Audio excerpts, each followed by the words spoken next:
Mati bro, udah datang lagi. Ini hari Minggu loh, baru sampai kemarin dari Korea. Dari kan? Korea. Landing jam berapa? Landing jam 9. 9 pagi. Drama koper diambil orang. Oh, kamu diambil orang? Ketukar gitu. Ya udah kita tunggu sampai jam 11-an gitu, sambil makan. Habis itu hari Minggunya Leon langsung suruh kerja. Soalnya gue tahu kalau misalnya udah besok, udah nggak bisa. Udah padat. Udah besok udah pasti nggak bisa. Soalnya kan belakangan ini kan kalau misalnya kita podcast selalu after office hours. Habis itu besok kan ya lu bakal live 5 hari kan. Ini teman-teman di sini udah mulai bakal ikutan dengerin juga nih, matengin juga. Ya, nah intinya gue tahu nggak bisa, makanya harus hari Minggu gitu. Kalau nggak jatahnya nanti di minggu depannya gitu. Tapi gimana bro, porto lo di bulan Oktober gitu? Bulan Oktober ya, so far so good sih. Cuman lebih fokusnya ke CP-nya kayak gitu. Karena kan liburan juga kan. Dan mainnya high volatile sama barang-barang Pak PP ya. Jadi yang untuk XL sama yang YB kurang begitu disentuh kayak gitu. Anak tiri guys. Tapi YB udah nggak dipakai anyway kan? YB udah enggak. Ya udah enggak. Udah jadi anak tiri sekarang. XL YB. Tapi masih pakai. Oh masih pakai. Masih pakai. Oh. Ya kalau misalnya XL emangnya plus berapa berarti? Atau nggak share screen lah, tapi nggak bawa laptop ya kali ini ya. Gue tau diri ya, liburan hari Minggu suruh orang kerja bawa laptop, aduh. Oke. Iya. Oke, kalau Stockbit sih performance bulan Oktober plus 5 ya. Gitu. Ini plus 5. Oh iya, plus 5. Nah, ini kurang lebih. Fitur baru. Kemarin kan kita ngomongin kan. Ini susah nih nge-scrollnya nih. Kayak Pak Wilsonnya dengerin. Oh, gitu. Iya, jadi bulan Oktober sih so far so good ya. Plus 5. Ini masukin modal 5 ya? Berarti, modal 5 berarti 270%. 270%. Sekarang November udah masuk bulan keempat belum ya? Sekarang tanggal... OTW. Sekarang tanggal 9. Kita mulai belasan Juli. Berarti hampir 4 bulan, 270%. Berarti guys. Iya. Mantap. Win rate-nya 53%. Win rate-nya profit factor 6. Wih, pertumbuhan portonya mantap. Apa aja ininya, apa namanya, saham-saham yang lu mainin di akhir Oktober? Sahamnya, bukan di sini. Sahamnya kayaknya cocok. Koko. Kenapa tanggal 24 bolong? Ya kan nggak fokus. Nggak fokus dan liburan aja sih gitu. Liburan. Jadi kalau lihat tanggalnya nih tradingnya agak dikit ya gitu ya kan. Awal-awal doang sempat nih. Biasa kan kalau scroll September scrollnya tuh panjang kan. Tuh September scrollnya panjang.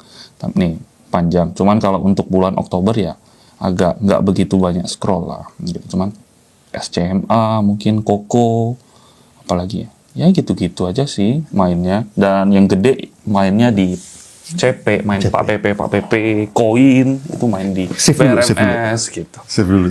Oke. Nggak fokus tapi 270% ya. Aduh. Puji Tuhannya oke kayak gitu. Mungkin kalau misalnya fokus 720%. Amin.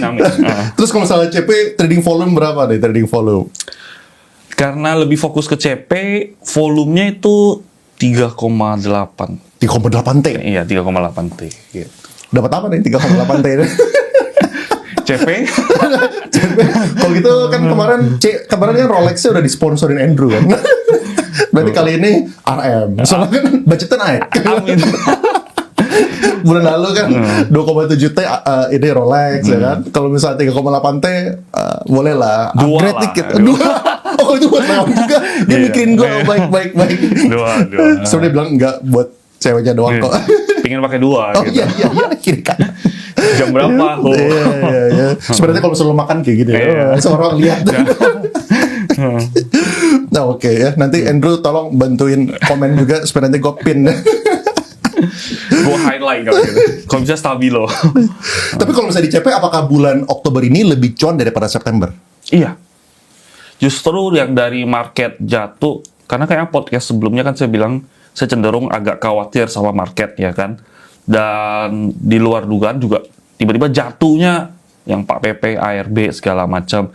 Most of saya udah TP kayak gitu. Walaupun ada waktu itu Petro ya, sisa Petro, saya makan, dia hijau tiba-tiba dibanting, ya mau gimana lagi, di ARB-nya saya malah makan lebih gede lagi kayak gitu. Dan per Senin kemarin kan, Jumat kemarin kan dia all time high lagi. Jadi tebel banget gitu. BRMS hampir ARB di 850-an dapat juga. Jadi bet gedenya malah dapat BRMS sama Petro. Jadi ya tebel banget lah kayak gitu. Iya. Oke, nanti kita bakal bahas saham dan lain-lain. By the way, ini seperti biasa ya, gue minta teman-teman buat submit pertanyaan. Yang submit tuh mungkin ribuan kali. Jadi gue untuk kali ini gue ngalah gitu ya. Nggak ada pertanyaan dari gue di sini. Pertanyaan dari kalian. Dan ada 70 pertanyaan buat hari ini. Jadi mungkin bisa jadi 3 jam ini. Pertanyaan pertama nih bro, gimana liburan ke Koreanya, asik nggak gitu ya? Asik, Mereka pengen tahu kehidupan lo bro, karena bro. Korea ya. Jadi sister Heng. Kring gitu. Di Korea seru karena belum musim lagi peaknya, tapi belum banyak turis. Jadi yang lokal Indonesia, biasanya kalau kita liburan pasti dengar banyak orang ngomong bahasa Indo. Tapi di sana enggak. Jadinya enggak begitu rame, tapi lagi peak seasonnya juga. Dan ya sama teman-teman trader semua ya, jadi enak, seru kayak gitu. Yang bisa pergi cuma trader, yang ngikutin cuti kan, ngikutin tanggal merah. Kita malah bookingnya momen-momen mepet gitu. Jadi gue ngerasa kayak waktu itu udah mau Oktober pertengahan mau pergi, cuman market lagi bullish nih. Nanti dulu. Sampai market yang kita ngerasa udah wah kurang enak. Nah dari sana baru apply visa. Visanya itu dapat 1 hari sebelum terbang kayak gitu kan. Kalau nggak dapat ya kita reschedule gitu. Dapat terbang ya di sana market jatuh, terus ketika market jatuh malah enak kita main-mainnya kayak gitu. Ketika perlu trading ya kita trading, kalau nggak perlu trading kita jalan semua. Gitu. Jadi very pakai handphone semua dong. Jam-jam tertentu pakai laptop lah. Cuman mungkin 90% pakai handphone. Terus yang pasangan ngapain kalau misalnya lagi pada trading semua? Nyalon. Nyalon, kuliner, kan enak kan kayak gitu kan. Jadi win-win, pijet gitu. Iya. Makanya apa namanya, enak ya jadi trader ya kayak gitu ya. Iya. Gue kalau misalnya liburan kayak gitu ya nggak bisa. Nanti kalau misalnya udah anak juga udah nggak bisa baru nanti. Makanya puas-puasin dulu. Iya, puas-puasin dulu. Puas-puasin Betul. dulu. Udah nemuin purpose hidup belum kok? Purpose hidup ya. Kemarin main di pantai seru banget gitu. Walaupun pantainya ya nggak lebih bagus dari pantai Bali ya gitu ya kan. Cuman bersih, dingin, orangnya enak. Jadi ya purpose hidup ya sebenarnya pengen enjoy aja gitu. Dan momennya aku sama teman-teman yang kita itu di sana benar-benar nggak ngomongin orang. Jadi fun kayak apa momen tersedih lu kita cerita, apa yang dari momen tersedih lu kita bisa belajar, mimpi lu ke depan gimana. Kayak podcast aja. Mungkin bisa nanya di sini kali temen lu nanya sama. Bisa. Tapi ya mungkin kurang lebih ya kayak gini ya gitu. Tapi positive vibes dan kita ya like a kids lah gitu ya. Kan mainnya seru. Jadi ya purpose of life ya enjoying aja gitu. Purpose Ya of life-nya. finding a pure heart friends kayak gitu. Itu susah banget. Emang kenapa pengalaman lu? Emang ada yang black heart friends atau kayak gimana nih kalau pengalaman? Karena kalau dalam sehidup saya lihat itu kayak dulu saya merasa itu 100% everyone want something from you kayak gitu ya kan. Like kalau bahasa kasarnya ya kita itu semua lonte kayak gitu. Tapi we are just selling different part of ourselves. Nah, ada yang mau ini, ada yang mau itu, ada yang mau ini. Semua ada agenda lah untuk ketemu, untuk segala macam. Tapi kalau untuk kali-kali ini, akhir-akhir ini saya baru ketemu orang-orang, wah ternyata nggak ada agenda gitu loh. Kita teman. Dan kita temannya membangun, wah lu lagi loss apa? Kenapa lu loss? Kita evaluasi bareng, kayak gitu. Jadi, it's fun kayak gitu. Apa yang lu pernah lewatin? Boleh, ada nggak orang yang take advantage of you gitu? Atau orang yang mau lu... banyak lah gitu. Kayak contoh, take advantage kalau misalnya jadi sedih ya. Cuman dari SMA, semua banyak karena saya kan main game banget gitu kan, main game saya jago Dota, PB, Audition jago lah karena I spend my whole life itu di warnet. Main juga go audition. Iya main Audition sampai space-nya rusak kan, barbar kayak gitu. Kalau main game segala macam tuh orang-orang rata-rata cari saya. Kayak karena mau tim sama saya lah gitu kan, saya lomba game segala macam. Cuman kalau saya suka main basket, mereka tim basket. Jadi kalau saya datang mau main basket, itu mereka bisa koordinasi oh kita hari ini nggak main, nggak jadi. Tapi tiba-tiba mereka di lapangan main kayak gitu. Jadi di dalam kuliah juga, di dalam ya rata-rata kayak gitulah. Gitu. Cuman ya I get used to it aja kayak gitu. Oh, terus baru belakangan ini ketemu temen. Betul. Dulu Tapi saya lu kenal mereka udah lama kan? Orang-orang ini. kenal mereka nggak lama-lama banget, 2-3 tahun kayak gitu. Dari market kenalnya juga kayak gitu. Oh lu orang market, gimana mainnya? Gini. Oh sama, lu main ini ya sama gitu, ketemuan. Tapi kita nggak pernah janjian. Even kita di Korea, kita trading kayak lu trading apa, gue trading apa, enggak gitu. Tapi kebetulan sahamnya selalu sama kayak gitu. Stylenya, caranya sama? Style tradingnya? Stylenya berbeda-beda. Kok bisa sahamnya bisa ketemu? Nah iya, ya itulah, nggak tahu. Kayak misalnya kayak koin gitu kan, koin. Saya kan beli. Ya mereka breakout, mereka hajar naik, mereka itu ya saya santai aja gitu. Oh lu lagi jualan, oke kayak gitu ya, fine aja gitu, no hard feeling. Return terbesar di saham apa? Return terbesar ya? Selama ini kali, mungkin bahas 2 dari nominal plus dari persentase kali. Dari nominal mungkin yang paling gede itu koin. Belakangan ini atau all time? All time kayak. All time Koin. Karena dulu saya mainnya, makanya saya ngerasa adjustment style ya. Dulu saya main dikit-dikit TP.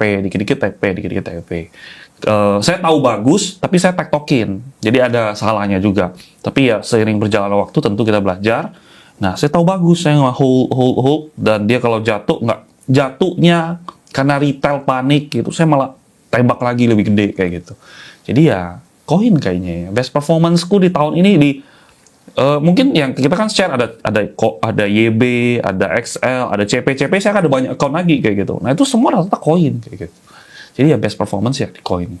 Kalau misalnya secara persentase, jangan ngomong yang di bawah 1.000 lot lah, yang di atas 1.000 lot.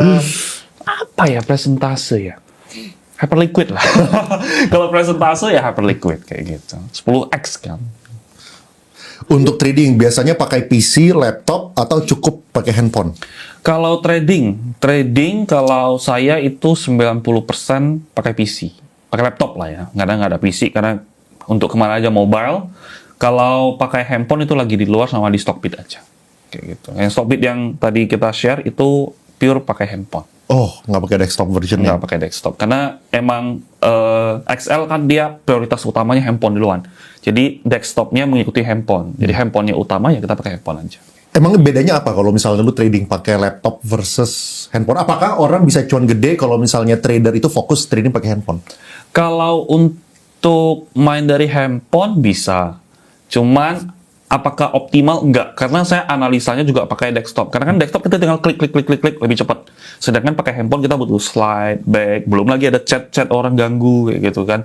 Jadi ya sebenarnya optimalnya itu sebenarnya di laptop. Tapi kan saya analisa laptop, eksekusinya pakai handphone kayak gitu. Tips hadapi market di bulan November? Bulan November MSCI Play harusnya bagus ya. Karena kita bisa lihat banking oke. Inflow-nya ke saham-saham banking juga mulai kuat, ke fundamental kuat, ke Konglo juga so far so good gitu. Dan ini juga ada hubungannya dengan kenapa brand sama BRMS gak gap up langsung kayak gitu. Oh, ada yang orang nanya, tapi kenapa tuh? Oke. Mungkin ini tesis ya gitu ya kan. Kalau dulu kebiasaan adalah MSCI Play langsung gap up jauh. Nah, tapi kalau kita ingat MSCI Teens itu masuk MSCI. Tapi Teens itu ditolak. Kenapa? Karena FCA, suspend. Tebakan saya adalah kenapa dia nggak mau langsung gap up jauh? Karena berpotensi disuspend. Makanya ditahan dulu kayak gitu. Nah, jadi daripada dia kena suspend, karena pasti belajar. Ya, saya aja bukan siapa-siapa aja pasti selalu belajar. Apalagi Pak PP yang triliuner, yang udah hidupnya lama banget gitu ya kan. Pasti dia belajar terus gitu. Karena kan dia 3 kali kena suspend. Jadi yang kali ini, dia akan berusaha caranya adalah tidak mau disuspend. Nah, makanya dia gap up, tapi naiknya mungkin pelan-pelan. Nah, itu kan ya sama aja sebenarnya. Cuman orang-orang yang ekspektasinya tinggi, wah gap up, harus 20%, ya muntah dia kayak gitu. Dan which is itu adalah kesempatan yang bagus untuk ya orang-orang kayak saya untuk nge-collect lagi, untuk main lagi. Karena kan emang betul, rule-nya adalah MSCI, ada news, ada sesuatu yang bagus itu gap up. Tapi kan kita back to the market is always right kayak gitu. Kalau marketnya berubah, ya kita ngikutin aja. Daripada kena suspend, dia brand ARB, Petro ARB, Petro ARB, Con ARB, Con ARB, kita pusing ngapain kayak gitu, lose kan gitu. Mending main slow. Gitu. Menurut saya sih tesisnya seperti gitu. Apakah tesisnya itu adalah ada apa namanya si mereka berusaha supaya jangan sampai kena suspend gitu dari emiten-emitennya ini, atau orang-orang tuh udah makin pintar? Masa orang-orang makin pintar, jadi orang-orang udah pada tahu nih BRMS itu bakal masuk. So udah banyak orang yang ngomongin kan, ini BRMS highly potential masuk. Kalau misalnya brand, orang mungkin prediksinya 50-50 gitu misalkan. Nah, gara-gara itu orang tuh sebenarnya udah beli sebelumnya. Beda sama kalau misalnya kemarin-kemarin, mungkin orang nggak gitu expect Petro gitu, misalnya makanya Petro gap up. Apakah gara-gara itu? Jadi mereka nih sekarang orang-orang yang jual adalah orang-orang yang udah front run duluan. I don't think so. You don't think so? I don't think so. Karena dari analisa transaksinya nggak mencerminkan itu. Yang analisa transaksinya mencerminkan ditahan gitu. Tapi ya luckily ya, gue nggak punya brand.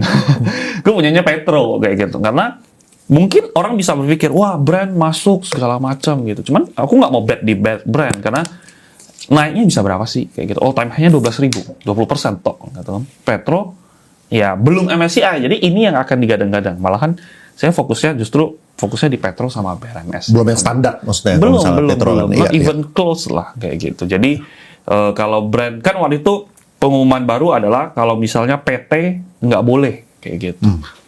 MSCI yang dirubah, PT yang tertentu yang beneficial owner-nya ke dia itu nggak dimasukkan ke free float. Nah tapi kalau kita lihat ada berbagai cara lah ya gitu ya kan, berbagai cara adalah mereka udah masukin ke reksadana. Jadi PT-PT ini dipindahin ke reksadana. Reksadana dihitung free float kayak gitu. Jadi I don't think we have to be worried untuk something like that. Tapi kalau brand masuk, next-nya ya Petro kayak gitu. Dan currently ya gue tinggal enjoy aja, tinggal malah sekarang pusingnya, aduh gue TP di berapa ya kayak gitu.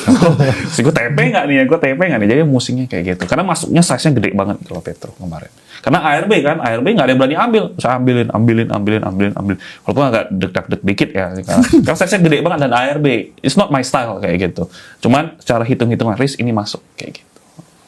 Yang waktu akhir Oktober itu? Iya, yang crash ini, yang akhir Oktober itu kan? Betul. Yang crash ini, yang brand ARB ke kuning, tiba-tiba Petro ARB bangkit 2-3 kali, itu saya hajar. Itu menarik banget loh. Soalnya sebenarnya itu kan newsnya udah lama kan. Maksudnya berita itu sebenarnya dari September kan, dan juga berlaku itu bulan Januari kan. Kok bisa ya waktu gara-gara satu hari itu tiba-tiba semuanya tuh crash itu saham-saham Konglo. Based on an old news, dan berlakunya itu bahkan bukan untuk MSCI rebalancing bulan November gitu. Itu makanya salah satu tesis yang gue pede kalau ini nggak kenapa-napa kayak gitu. Makanya berani ngebet. Nah, berani ngebet. Saya ada CDA-nya saya buang, saya pindahin semua ke Petro ya, kayak gitu. CDA saya rata-rata buang-buangin barang, kayak waktu itu kan juga udah bilang SCMA, Bukalapak, MTEK buang, dan tembaknya ke Petro semua kayak gitu. Jadi ya rebalancing ke Petro. Kenapa kalau itu bereaksi? Mungkin orang over expect kali ya. Kata orang nggak baca news kali kan, mendadak aja, emang mendadak. Kalau news keluar, kalau sahamnya nggak turun, orang tuh cuek. Tapi newsnya keluar, saham turun, orang mengkait-kaitkan. Sebenarnya nggak begitu ada hubungan sebenarnya kayak gitu. Jadi ya gue nggak pernah lihat news sih kayak gitu. By the way, ini not financial advice buat lu beli Petro ya. Dia beli udah dari ARB, lu beli sekarang ya. Oke lah, lu beli sekarang jadi exit liquidity ya. Dewasa lah. Iya. Realistically, your everyday Joe apakah bisa mempraktekkan ilmu Remora? Harus pinter banget nggak? Sukses kriterianya apa? Oke, kalau untuk daily ya menurut saya sih bisa banget. Karena kan tentu nggak bisa scalping ya, gitu ya kan. Nggak bisa scalping. Orang yang spend whole day sama orang yang kerjaan, tentu yang whole day itu pasti lebih ngerti gitu, lebih cepat belajarnya karena kan dia jam lesnya lebih banyak. Sedangkan kalau yang ini bisa, cuman ya kamu jangan berharap kalau kamu lihat porto aku kayak gini terus 4 bulan bisa naik kenceng, itu karena saya full day. Tapi tentu you have to maintain your expectation. Nggak bisa kamu 4 bulan seperti saya. Mungkin 1 bulannya ya itu udah bagus sih. Berapa bulannya lah kayak gitu ya kan. Tapi apakah bisa? Bisa. Tapi apa harus pinter banget? Sebenarnya enggak. Kuncinya tuh rajin kayak gitu. Karena kita banyak data, kita bisa nyontek banyak, cuman berantakan, berceceran kayak gitu. We just know where to look aja. Ya. Kalau misalnya orang kantoran ya, dengan pengalaman lu banyak banget orang yang lu pernah sharing dan orang yang belajar, pasti kan lu udah ngajarin orang-orang yang tipenya itu dari ujung ke ujung, dari yang full time employee sampai yang full time trader, gitu kan. Nah kira-kira yang make sense untuk orang kantoran itu berapa persen? Ekspektasi dalam waktu 1 tahun? Returnnya, kantoran ya kantoran. Kalau kantoran ya, saya cukup pede 100 dapat. Oh ya, Cukup pede saya kayak gitu. Cukup pede gitu. Malahan saya kan ngalihin sebagian ya, maksudnya trading, terus saya pindahin ke saham-saham yang saya ngehold kayak gitu, kayak kantoran lah. Karena kan ya trading bisa sampai segini size-nya, tapi kan mau naikin size mentalmu harus lebih kuat. Jadi saya nggak selalu ikutin size kayak gini. Jadi kayak gini kadang saya balikin lagi. Duit balikin, kebetulan saya nggak heavy spender. Jadi saya nggak tahu spendnya gimana. Saya pindahin lah duit-duit yang lebih ini ke saham-saham swing. Yang seperti anak-anak kantoran. Kayak gitu. Dan saya lihat-lihat rata-rata ya kenceng sih gitu. Bisa lah saya kalau saya ya gitu ya. Saya 1 bulan tuh bisa lipat double kayak gitu. Kalau saya cukup pede. Cuman kalau orang-orang yang kantoran baru belajar mungkin 1 tahun bisa beggar menurut saya. iya. It's all about kamu milih saham apa dan tahu hype-nya di mana. Ya kan seperti kayak gitu doang. Berarti kalau misalnya yang membedakan antara tadi ya kayak mungkin teman-teman banyak yang belum tahu juga, membedakan antara saham yang di sini yang cuma bisa dilakukan sama orang-orang yang full time, sama di sini yang bisa dilakukan sama orang-orang yang punya pekerjaan anak kantoran gitu kan. Jadi mereka tradingnya juga atau investnya itu cuma bisa berapa? Mungkin 2 jam per minggu baru bisa mikirin gitu. Apa gitu? Universe-nya apa dan caranya kayak gimana yang beda? Kalau 2 jam per minggu ya jangan lah. Oh jangan. Minimal 1 hari lah. 1 hari 2 jam per hari. Iya, 1 jam per hari lah. 1 jam per hari. Spend minimal banget 1 jam per hari kayak gitu. Untuk lu cek ulang. Bedanya adalah kalau misalnya kita pilih saham ini. Itu orang kantoran hanya bisa dapatkan. Tapi di luar ini, itu hanya orang yang full time yang lagi mantengin, ada momentumnya nih. Itu dia bisa loop ke sini. Nah, sedangkan kan kalau orang kantoran ya kacamata kuda aja gitu. Kayak misal, mungkin yang terdekat ya Kamis. Kamis kita itu nge-spot cuan kayak gitu. Wah, cuan transaksinya bagus nih. Ini oke nih cuan nih, mau naik nih gitu. Beneran dia langsung loncat. Oh, yang live kemarin. Yang live kemarin. Kamis saya nge-live kan gitu di Korea gitu. Annyeonghaseyo gitu. Jadi pakai baju sister hang gitu. Sebelum saya ngomong con saya gini dulu kan. Ya, jadi untuk orang kantoran ya kayak gitu. Kalau misalnya ada saham yang naik lagi, yang hari Jumatnya naik kenceng, itu apa gitu. Nah, orang kantoran tuh nggak bisa dapat. Dan saya juga nggak dapat karena saya lagi jalan-jalan kayak gitu. Ya bedanya basically cuma kayak gitu doang sih gitu. Ya, berarti orang kantoran kalau misalnya berekspektasi bisa dapat 100% per tahun pun the price that you have to pay adalah 1 jam per hari. Betul. 1 Gitu, jam per kira-kira hari, weekend, ya jangan malas-malasan TikTok, ya scrollin aja gitu, baca-baca ulang. Menurut saya sih bisa banget lah. Bisa banget. Karena saya pakai keduanya kayak gitu. Saya dari nge-swing ke nge-tiktokin terus saya combine kan keduanya. Jadi metodenya applicable. Cuman kalau untuk fundamental wise ya, saya karena bukan expert fundamental. Lu ini gak sih, punya beban gak sih kan sekarang soalnya mungkin menurut gue gara-gara ini kali ya kan, lu satu-satunya orang yang open porto 270% dalam 4 bulan. Jadi gue rasa investor, trader itu all eyes on you gitulah. Gitu kan, dan orang pada pengen belajar ilmu Emora itu kayak gimana gitu. Beban terbesar lu itu apa? Beban terbesar ya? Beban sih enggak, mungkin sebetulnya godaan kali ya. Tapi ya syukurnya I'm not really money oriented. Ya kalau konteksnya beban terbesar ya beban hasutan setannya banyak kayak gitu. Hasutan setan dalam artian Heng, kenalan dong, gue ada project misal gitu. Gue ada project, bantuin ramein dong, gue kasih lu harga bawah, nanti lu sounding ke member lu dong. Jangankan barang-barang nggak liquid ya, kayak misalnya saya bilang, wah saya suka nih brand nih kayak gitu kan, di grup langsung get up brandnya. Maksudnya sekelas brand kayak gitu, brand BRMS, Petro yang high cap aja kayak gitu. Jadi They are giving so much trust lah gitu. Jadi godaannya ya bukan godaan lah ya, bebannya adalah tetap kita harus stay sane, stay netral gitu, stay objektif dan menolak godaan-godaan seperti kayak gitu. Menurut lu kalau misalnya seberapa cepat untuk bisa mendapatkan beberapa triliun gitu? Kalau misalnya lu Kalau dapat triliun mah on paper mah cepat kayak gitu ya. Karena on paper cepat gitu. Ada yang bilang nawarin, "Heng, mau nggak lu masuk nego di harga segini, nanti lu harganya bawah banget lah gitu ya. Misalnya harganya udah maybe 500-an, dia bilang nego di 50, lu masuk gede. Nah, lu nggak usah bayar, kita pinjam nama lu doang kayak gitu. Mau nggak kayak gitu?" Ya, jawabannya tentu kalau saya sih jawab nggak mau. Nanti kalau kalian lihat itu nggak akan mungkin terjadi kayak gitu. Karena itu bukan style saya dan itu bukan saya. Dan kalau kalian lihat itu, ya mungkin saya udah bangsat kali ya. Tapi ya hopefully itu nggak akan terjadi. Nah, singkat cerita, kalau untuk mau 1 triliun atau mau berapapun itu sangat gampang bagi saya gitu. Karena offeringnya begitu kuat dan begitu banyak. Ya, seperti gitu. terus kalau misalnya gini gimana? Kan kayak tadi kan misalnya lu kalau misalnya lu ngomong ke member tuh kayak gimana? Kan misal lu live bareng gitu.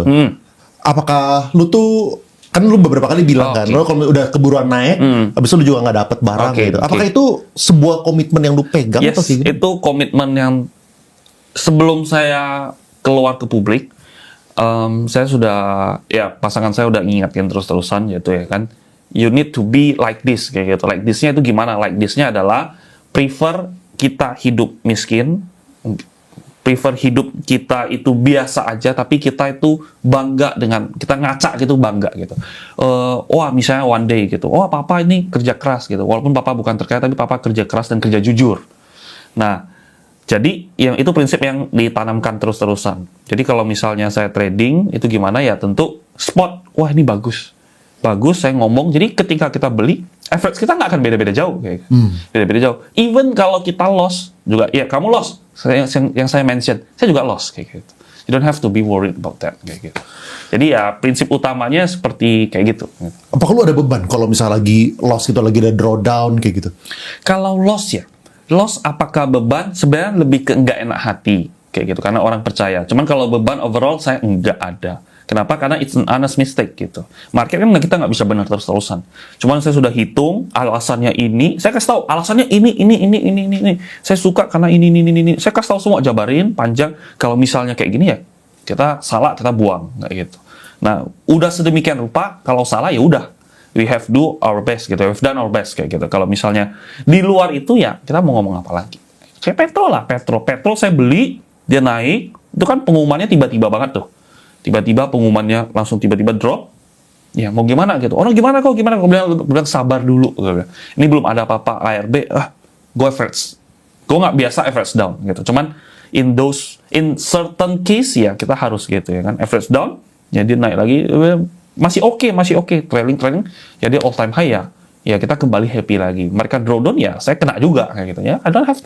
Ya nggak khawatir lah kayak gitu ya, we do it together, we fight together menurutku kayak gitu. Ya. Berarti kayak average lu waktu lu ngomong, waktu lu ketik misalnya kan kayak gue nggak tahu boleh ngomong nggak sih, misalnya kayak Pani gitu misalnya kan ada yang lu ketik itu 13.500 kan saat itu kan. Berarti average-nya juga kurang lebih kayak gitu, malah saya average-nya 14 ribuan gitu. 13.500 saya makan, kan kita ngomong kan, naik kan gitu kan. Saya makanin terus gitu, saya makanin terus. Jadi malahan saya merasa orang-orang seharusnya dapat average di bawah saya kayak gitu, karena kan saya mau barang banyak, sedangkan itu kan offernya nggak ada. Jadi mau nggak mau saya harus makan naik ke atas, tapi ya saya pasti makan, ya makannya pelan-pelan, nggak mau langsung war kayak gitu, ngapain kayak gitu. Kan kita always follow the whales kayak gitu. Bro Hengki ada moonstock nggak? Moonstock ada, cuman menurut saya sih yang saya bilang banyak orang so much trust gitulah ya, agak kurang enak saya untuk nge-share ke publik, jadi maaf seperti gitu. Padahal itu ya oke. Gue tahu itu orang pasti nanya moonstocknya apa ya. Iya. Emang kalau misalnya gitu kayak gini deh, mungkin kalau gitu kita bahas studi kasus yang udah lewat. Oke. Yang udah lewat. Soalnya gue ngerti lu pengen ngejagain ini kan, apa yang lu boleh share ke internal sama apa yang lu boleh share ke publik. Kita bahas yang udah lewat. Gue ambil laptop dulu kalau gitu ya. Oke. Ini kita bahas studi kasus ya. Tapi gue cuman I mean gue respect your ini apa namanya, your internal community. Jadi gue ambil yang harga udah naik. Oke. Supaya ini bukan financial advice, yang gue kepengen teman-teman fokus adalah lebih ke thought prosesnya gitu ya. Kayak thought prosesnya, kenapa saat itu menurut lu ini tuh bagus gitu. Nah, ini kita bahas PANI dulu. Ini saat ini waktu lu ngomong itu 27 Oktober. 13.500. Apa yang lu lihat saat itu? Yang saya lihat pertama, PANI yang waktu itu right issue di harga sekian kan dibanting, tapi waktu itu masih ramai banget. Per sekarang itu nggak ada yang ngomongin sama sekali. If you pay a very good attention, itu nggak ada yang ngomongin PANI. Kayak gitu. Dulu kan ya selalu maskotnya itu saham, kalau nggak ada PANI itu miskin kayak gitu lah ya kan. Nah tapi sekarang itu momen-momen yang nggak ada yang ngomongin PANI dan transaksinya bagus. Nah transaksi ini yang saya fokuskan gitu, bukan rame nggak ramenya gitu, karena banyak juga saham yang nggak rame tapi transaksinya nggak jelas. Nah PANI ini transaksinya bagus, ada yang ngumpulin terus-terusan. Dan nggak ada yang ngomong, nggak ada yang notice. Jadi ya, terus kemudian LK-nya bagus. Secara fundamental, transaksi, sentimen, momentumnya itu semua lagi bagus-bagusnya. Dan ada right issue kayak gitu. Nah, karena kayak gitu, ya saya melihat ini sebuah peluang. Alpha. Dan harganya, saya hitungin barang-barang mereka juga. Oh, harganya berapa nih? Harganya mereka yang ngumpulin akhir-akhir itu kurang lebih ya di harga yang saya ambil ketika market crash. Jadi market crash pun kalau kalian perhatikan, ketika market crash PANI nggak begitu pengaruh. PANI cenderung stuck, turun langsung dihajar naik lagi, Tandanya ada yang ngumpulin terus-terusan. Jadi ya itu thought prosesnya. Kalau jabaran detailnya ya biarkan di dalam aja kayak gitu. Tapi apakah lu tuh kalau misalnya kayak gini ya, lu bisa bedakan nggak sih mana yang seharusnya kalau misalnya mereka ngumpulin bakal naiknya itu tuh masih lama, sama yang ini udah siap-siap naik nih gitu. Oke, it's very good question. Kalau untuk orang kantoran, misalnya saya jawab ya, untuk orang kantoran nggak akan tahu kapan ini naik. Karena dia cuma hanya bisa analisa transaksi. Analisa transaksi itu post market baru lu bisa lihat. Tapi kalau misalnya kapan naiknya itu harus analisa bid offer. Nah, analisa bid offer ini adalah keunggulan orang full time. Jadi karena kita anak-anak dan saya udah pada kumpulin, jadi ya saya akan perhatikan kapan dia akan naik, ya tunggu pergantian behavior dari bid offernya itu. Ya, jadi ini bukan apa namanya, sekali bukan advice buat beli ya. Ini 13.500 untuk di announce ya. Jadi gue sengaja ambil yang udah lewat aja gitu. Ya kalau misalnya mau beli, jadi ya udah di atas. Sekarang AADI nih. AADI itu waktu nah 7.400. Oke. Ini menarik. Soalnya gue beli juga yang ini. Gue beli juga. Ya, PANI juga beli sih. Ada beberapa yang kita harus belar ya ini. Tapi ada yang menarik ini nih. Nah, mana ya? Ini. Lu bilang ADI still very good, seharusnya bisa balik lagi ke high-nya 8.500 gitu. Ini tuh tanggal 16 Oktober. Gue buka ya, 16 Oktober itu harganya berapa? 16 Oktober. Ini. Oh, ini 16 Oktober ya? Iya. 16 Oktober. 13, tapi yang kurang lebih. Ya, 7.850 ya, 7.700 lah. Ya, betul, sekitar segitu. Kenapa lu bisa pede banget gitu? Bahkan kayak bisa sampai 8.500 gitu. Kenapa pede? Sebenarnya tesisnya yang kungfu yang saya pakai selalu sama aja gitu, yaitu ADI, ADMR saya juga main, cuman kita nggak masukin ke swing. Kenapa? Karena kita dapatnya itu ketika market live kayak gitu. ADI, ADMR, kenapa nggak ada yang ngomongin waktu itu dan transaksinya bagus banget, asingnya ngumpulin terus-terusan gitu. Ada apa? I don't know. I just play along the game aja gitu. Ikutin aja lah gitu. Dia mau gimana sih? Bahasa nyontek ya. Iya, bahasa nyontek, betul. Saya nyontek persis gitu. Wah, sini beli. Oh, saya tahu ininya siapa nih seharusnya. Ini broker yang biasa dipakai. Karena kan saya main ADI dari dulu juga gitu. ADMR juga, MBMA juga. Jadi tesisnya adalah atau prosesnya adalah satu sama lagi sepi, nggak ada yang ngomongin. Terus kemudian analisa transaksi secara flow bagus, dan dia grup Thohir gitu kan. Grupnya bagus semua gitu. Wah, kita tinggal pick our poison yang mana nih gitu. Saya langsung ngomong, wah, waktu itu emas juga saya main banget. AADI untuk swing karena dia cenderung lebih slow naiknya. Cocok untuk orang yang kantoran. Jangan tiba-tiba kamu satu hari ini bete kalau misalnya sahamnya gini, jangan kan. Jadi saya pilihin yang lebih stabil. ADMR kita mainnya yang oke banget untuk kita nge-tradingin. Makanya waktu itu sampai ADMR-nya ARA juga. MBMA juga kita main. Jadi pemilihannya MBMA gue ikut juga. Iya. Gue bolak-balik juga tuh. 630, 660, 630, 650. Iya, enak lah kita mainin kayak gitu kan. Bukan mainin, maksudnya tradingin kayak gitu. Nah, jadi basicnya seperti kayak gitu. Sama juga kalau kamu mau ngomong SCMA, MTEK buka, transaksinya bagus, YP, RF, LG-nya kumpulin. Tapi nggak ada yang ngomongin. Nah, ketika di Pucuk kemarin kan, yang podcast kita bulan lalu kan saya bilang saya mau clear karena begitu banyak rumor IPO Superbank, retail ngomongin, transaksinya udah mulai kurang enak ya, saya habisin kayak gitu. Dan turns out itu yang paling Pucuk kayak gitu. Apa tanggapan lu tentang Superbank yang mau IPO? Kan udah kemarin sempat bocor tuh, Desember gitu.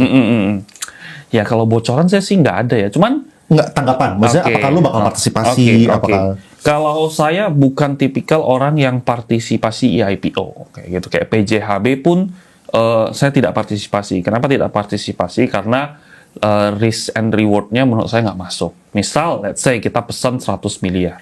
Itu kan penjatahannya 0,5%, gitu kan, dapat 500 juta. Dapat 500 juta, beggar 500 juta, gitu ya kan. Oh, gue bisa sangat gampang untuk cari 500 juta di capital market. Di market regular biasa. Tapi, kalau misalnya saya salah, gitu ya kan, saya manusia biasa bisa salah dong, gitu kan. Saya tembak 100 miliar, tiba-tiba penjatahan 50%. ARB itu saham, gitu. Which is, berjilid pula lagi? Berjilid pula gitu. Dan kita pasang ARB, jualan, mana bi? Satu, kamu harus adu orang yang paling cepat jualan. Kedua, satu hari transaksinya bisa nggak lu jual semua? Kayak gitu. Itu belum tentu, gitu. Jadi, daripada saya deg-degan, saya milih nggak mau. Kayak gitu. Saya prefer equity daripada, maksudnya pertumbuhan equity dibandingkan presentase ya, gitu. Kalau presentase mah, kayak tadi saya lihat lah Bufarite gitu, itu kan presentasinya tinggi banget kayak gitu, itu harga 1 perak 750.000% kayak gitu, tapi ya to me it means nothing kayak gitu. Yang gitu. PJHBW gitu, PJHBW juga gitu, 40.000%. Iya, jadinya ya kembali lagi ya gitu. Ada yang suka IPO nembak kayak gitu, boleh nggak? Boleh gitu. Kembali ke style kayak gitu. Saya prefernya adalah kalau misal dia oke, saya kejar arah atau saya main di marketnya. Presentase kecil, duitnya gede. Okay. Kalau misalnya kayak gini, misalnya ya, kalau misalnya tadi kan gue bisa ngerti kalau misalnya PJHB nggak berani, oke lah, itu sangat bisa dipahami gitu kan. Tapi kalau misalnya ini, misalnya PAPP gitu misalnya, misalnya ciri A kedua gitu misalnya kan, apakah menurut lu masih melihat partisipasi di IPO sampai sekarang lu masih ngeliat itu tidak menarik? Kalau untuk IPO-nya Jumbo, lumayan menarik. Dalam artian berapa T kayak gitu. Jadi alokasimu masih lumayan lah. Tapi saya kalau bisa harus milih, di mana saya lebih milih kejar regular.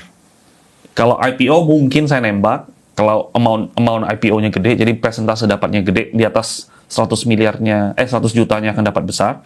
Terus kemudian yang kejar arah, saya lebih doyan kejar arah ya, nggak perlu deg-deg 2 hari kan. Karena kamu deg-degan, oh ini penjatahannya berapa, penjatahannya jelek, zong, kamu akan sial gitu. Bukan sial ya, maksudnya akan pusing besoknya gimana, 2 hari lagi gimana, 4 hari kamu akan tersiksa. Tapi kalau misalnya saya ngerasa, wah ini oke, saya akan kejar tembak arah, dapat, nggak dapat, kayak gitu. Jadi sebenarnya prefer tembak arah sih kayak gitu. Tembak arah. Ya, dan juga kalau misalnya, kan ada orang yang itu, yang apa namanya, partisipasi di IPO, duitnya harapan dikembaliin, habis itu mereka bisa kejar arah pakai duit yang dikembalikan. Iya, biasa mereka gitu. Tapi daripada sebelum duitnya dikembalikan, saya main reguler aja lah. Gitu. Saya merasa saya bisa perform di atas dapat persentase itu. Jadi ya saya nggak ngerasa saya perlu untuk nembak itu. Trader saham yang meningkatkan kekayaan relatif cepat, bagaimana laporan pajaknya jadi SPT? Oh, kalau saham kan final ya, gitu, no problem ya, gitu ya kan. Tinggal kamu lampirin. Biasa akhir tahun minta aja ke sekuritasnya kasih, masukin ke SPT beres kayak gitu. Makanya paling enak tuh kalau misalnya bisa kaya dari saham, guys. Wah, paling enak. Pajaknya final semua, lu dapat 100M, bayar pajaknya persentasenya sama kayak orang yang 10 juta connya. Nah, ya. Sama Profitnya. persis. Terus ya ada jam kerjanya santai kayak gitu. Kalau misalnya liburan bisa off ini lagi apa namanya? During off season apa namanya? Bukan lagi high season. Bukan gitu. lagi peaknya. Bukan lagi gitu. peaknya.